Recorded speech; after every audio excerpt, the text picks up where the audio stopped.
We are back. It's the Joe Holka Show presented by Align Movement. If you are listening to this on the podcast and you're kind of wondering where the video was this week, here to remind you again that this is the one segment per week that will be live exclusively on the Align Movement YouTube channel. So be sure and check that out. If you're already here, welcome. Do us a solid, toss a like on this video. Consider subscribing because we're going to bring you guys a ton of value throughout the week, including live streams. So if you want to make sure you don't miss any of those, make sure you hit that bell before you get out of here. But now, in the spirit of bringing you guys a ton of value here on the Joe Holka Show, we're going to continue to bring you guys a ton of great guests, some of the best guests in the industry, I would say. And one of those people joins me today. Of course, he's the lead NFL analyst for FantasyPros. He writes an insanely in-depth article called The Primer about every player in each and every game. Thing literally blows my mind each and every week that I read it. But Mike Tagliere, welcome back to the program, my friend. Oh, thanks for having me, dude. You got me on a Thursday, obviously, and Thursday is the best day of the week for me because the primer's finished. It goes up Thursday morning, and then it's like a regular work day. It's no longer like grinding out 35,000 words a week. Yeah, I can see it, man. Just the weight off your shoulders on a Thursday is completely different than I would imagine on a Tuesday or Wednesday when you're just grinding away at that thing. Sure. But good stuff, man. We'll get you in and get you out. We're going to go through, as always, what we have for our starts of the week at each position. Kind of a little bit more of a DFS feel to this show. We want to kind of give you guys a more expensive option, but also a cheaper option depending on what's going to happen kind of in roster construction this week. So it wouldn't feel right to start week 3 without Russell Wilson at quarterback. This one has been one that probably has burned me over the years, but I'm getting more and more comfortable kind of with what they're doing on offense. So talk a little bit about Russ as we get started here. Yeah, it seems like a real thing that they're going to let Russ cook, as the statement has gone. This team has thrown more in neutral game scripts. They've thrown more at the beginning of the games than we've typically been used to. He has one of the best pass catching cores that he's ever had. Now going against Dallas in a game that basically the total, I haven't seen it recently. I think it's around 55. The Seahawks have a 30.5 point in team implied total. Those are all good signs for Russell Wilson, on top of the fact that the Cowboys are generating a sack on just 2.9% of dropbacks. DeMarcus Lawrence, their best pass rusher, might not even play in this game. He's dealing with an injury. There's so many reasons to like Russ in this game. Cowboys opponents have averaged 72 plays per game. So even if they do run like a 50-50 split or something like that, we could be looking at 36 pass attempts, which is, from Russell Wilson, that's equivalent to like 45 from any other quarterback. So if you're paying up, he's the one I'm going to. Yeah, clear pass funnel defense that he's facing as well. It's just these offensive plays in these Dallas games alone are actually a league high 147 per game right now. So that's pretty crazy. I guess my concern, my pause is just like, what happens if Pete Carroll is legitimately one of the angriest 2-0 coaches there is in the league, and he just wants to start going back to how they used to play, right? Do you have any concerns? Like, I'm trying to buy in here. I know it's a different offense overall, but it makes me nervous, man. Well, because of that, and if you want to do that, I have no issue with going to Chris Carson in like a tournament. I think Chris Carson's one of the best tournament plays out there because there's a lot of guys that are really good values in that 6K range. So not many people are going to play Carson 6,600 on DK. I love Carson this week. I think both Carson and Wilson, I think there's a chance you could actually stack those guys. He's been catching balls. Yes, they're using him more in the screen game. Instead of having him run the ball, it's just they're trying to get him in space, and Carson's looked fantastic. So I'm not really worried about it now. All right, so if we wanted to pay down at quarterback, this was an interesting one for me. An A.J. Brown-less Ryan Tannehill. What are your thoughts on him this week if you're paying down? Yeah, I'm going to him because I feel like fantasy owners or DFS players, they are treating Ryan Tannehill like Bruce Arians treats Ronald Jones. They're just waiting for him to screw up so they can have a reason to say, that's why I didn't want to start you. But in reality, if you go back to the time that Ryan Tannehill started as the Titans quarterback, A.J. Brown wasn't even a full-time player, and he's continually produced, giving you a great fantasy floor going against the Minnesota Vikings, who have been struggling, Joe. I mean, you look at this team, Anthony Barr, they lost another starting piece of that defense, like the mainstay of that defense. He's right in the middle of it. Even with Barr in the field, they were allowing a 74% completion rate, 8.4 yards per attempt, a 7.3 touchdown rate, so much. I mean, their opponents have averaged 71.5 plays per game. So if you have an inefficient defense with an efficient quarterback, even if it's without A.J. Brown, I still think Ryan Tannehill presents a floor at 59. But, the reason that I wanted to talk about Russ so much is because I think this is a week where you have enough value throughout your lineup that you're not paying up for a Christian McCaffrey, that you could actually play one of the more expensive quarterbacks. So I don't think it's necessary to go down to Tannehill, but if you wanted to save some money, him or someone like Carson Wentz could make some sense.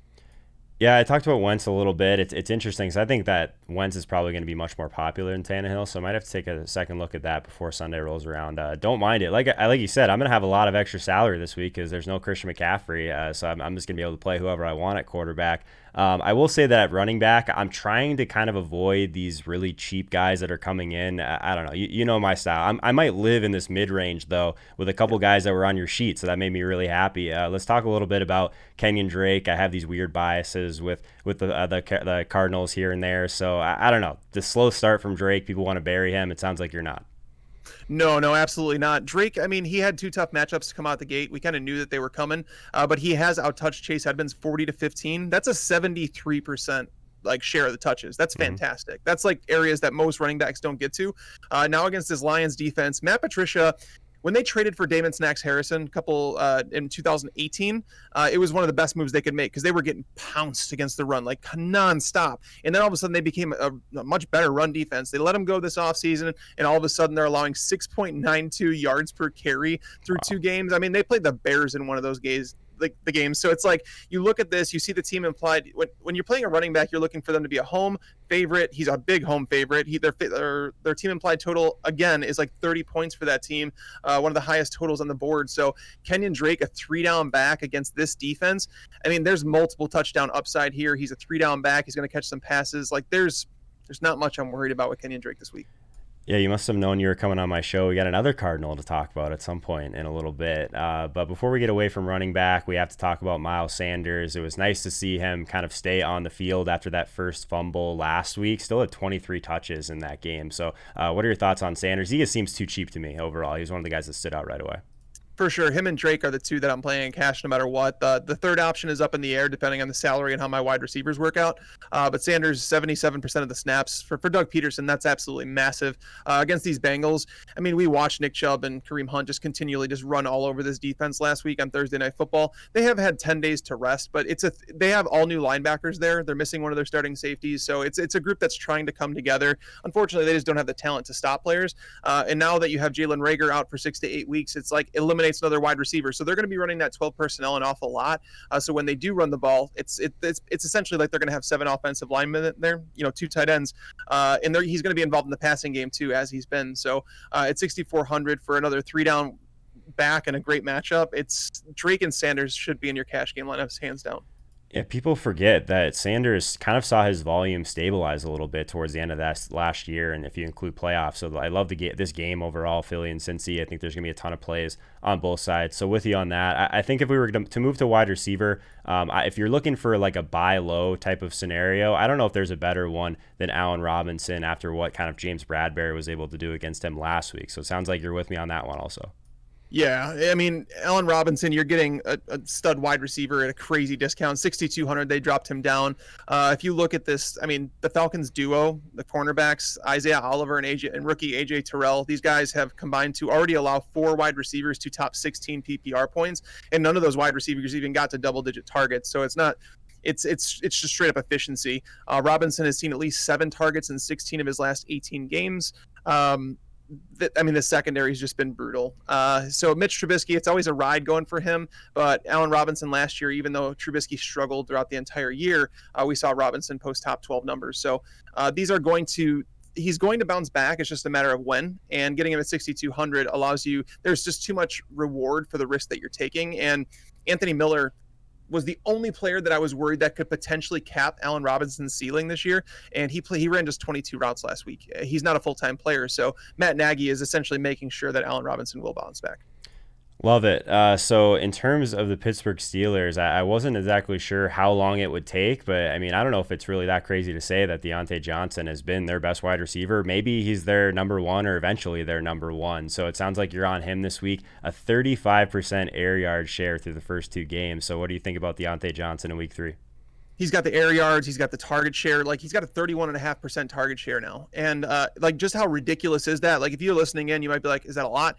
Antonio Brown, the last season that he played in Pittsburgh, his target share was 24.8%. So it goes to show you just how much Deontay Johnson is actually being targeted. And it makes sense. He was a guy that last year he created more separation than any other wide receiver in the league at the point of target. And that was with some bad quarterback play. So you're not going to see a wide receiver with this target share at $5,400 very often. So just take advantage of it while you can. I mean, last week was a joke at $4,500. They bumped him up a little bit, and Houston has looked better against wide receivers like over the first couple weeks because people are looking at Tyreek Hill and Sammy Watkins. But I mean, it's all has to do with like what's happening around him. And I don't think James Conner is going to go have like a 200 yard, 2 touchdown game.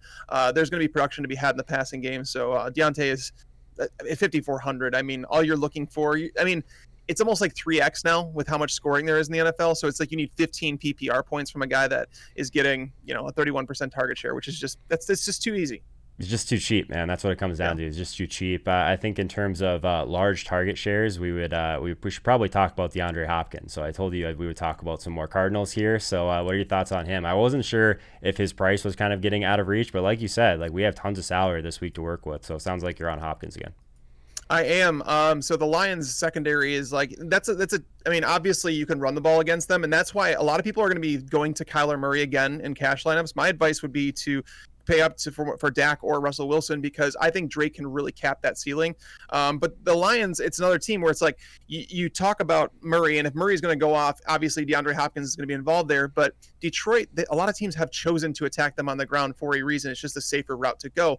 But Jeffrey Okudah, the number 1 cornerback that they drafted at number 3 overall, he was absolutely torched in his first game in the NFL. He on 10 targets in coverage, he allowed 7 catches for 121 yards. He looked kind of lost out there. I don't know if he's just not over his hamstring injury or what.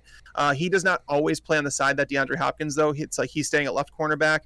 So he'll see Hopkins will see a lot of Amani Oruwariye. I can't pronounce that guy. Tough name. Every time. Yeah, I struggle with it. But he's a 5th-round pick from last year who's not meant to be in the starting lineup. He's only there because Desmond Trufant's been hurt. Justin Coleman's been hurt. They traded away Darius Slay.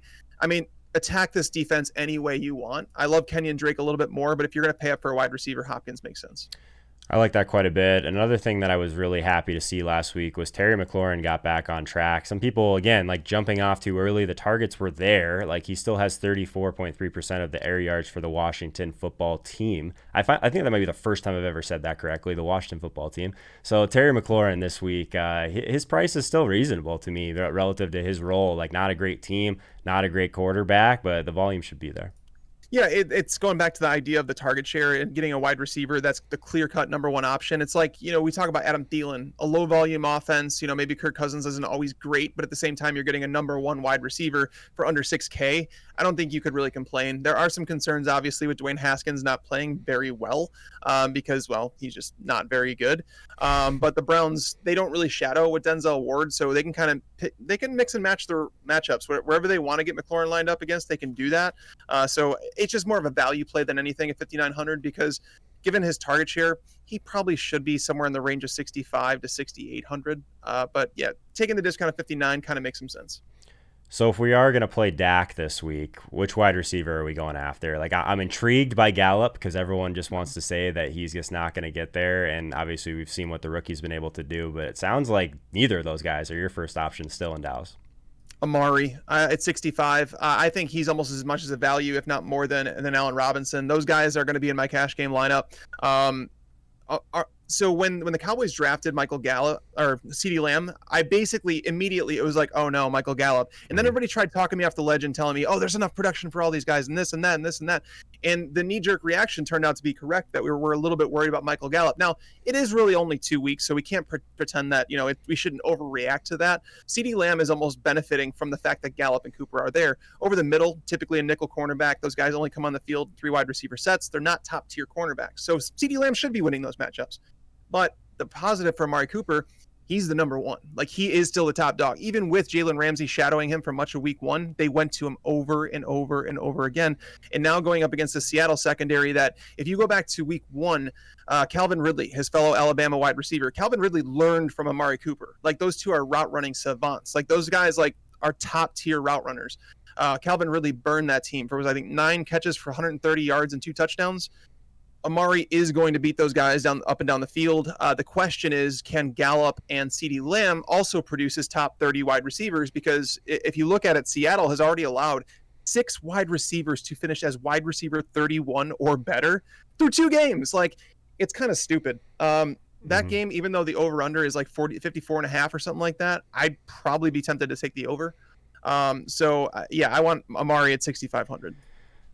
That game, man. I honestly, like, it's like the scariest fade we've seen so far this year because it seems like it shapes up just perfectly for points. So another game that I really like, we mentioned it quickly before, the Cincinnati and Philly game. One thing that Philly's been able to do this year is really at least push targets down the field. Not a lot of completed targets, but what it's done is it's really opened up kind of the intermediate routes for the tight ends. So Goddard's one of those guys that's used a little bit more frequently on seam routes, out routes, where Ertz is more frequently one of those guys that's kind of beating zone and coverage, some of those cross routes. But I think the upside is more in the Goddard usage, but I'm not really sure which way to go. These guys are priced like right next to each other. So do you have a lean between Ertz and Goddard this week if you had to pick one?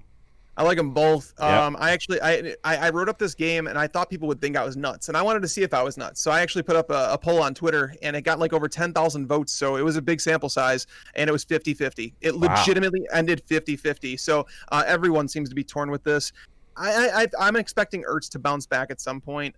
He's 5,100. You have Goddard at 49. I think both of them are playable. If I were to set the over-under on targets for this duo in this game, I would say it's around 15 or 16 targets. Goddard has seen at least 8 targets in each of his last 4 games.